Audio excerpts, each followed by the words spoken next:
Финансиската полиција поднесе кривична пријава до Основното јавно обвинителство Скопје против председателот на Регулаторната комисија за енергетика Марко Бислимовски под сомнение за злоупотреба на службената должност. Според соопштението се сомничи дека го прекршил законот бидејќи не постапил навреме за одземање на лиценцата на компанијата Тритерол Петрол, која не ги исполнувала законските услови за вршење енергетска дејност.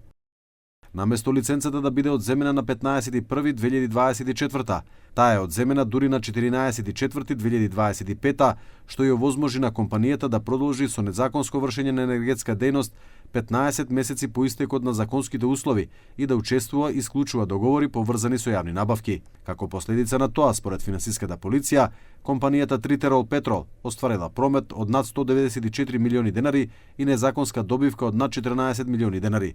Но Марко Бислимовски тврди дека во овој случај постапувале согласно Законот за енергетика и Правилникот за лиценци, постапувајќи на ист начин и во истите рокови како и за другите компании кои аплицирале за лиценци.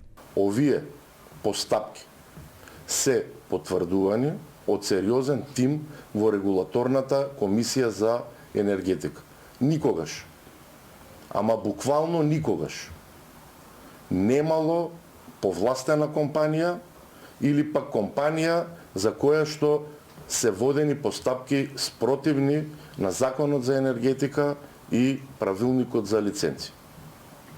На крајот на денот, јас во наредниот период ќе се обидам тоа и да го докажам, ќе го следам овој процес целиот кој што ни се случува и нема да дозволам на ниту еден начин, имајќи во предвид дека сум и татко, и сопруг, и брат, и пријател, да биде извалкано моето име. Компанијата Тритерол Петрол е во сопственост на Љупчо Пецов Ѓаволот. Тој се сомничи дека еден од организаторите на криминалната група за даночна евазија во случајот Синџир, за да му се укине притворот на Пецов за овој случај, поранешниот државен правобранител Фехми Стафа е фатен на дело како прима подкуп.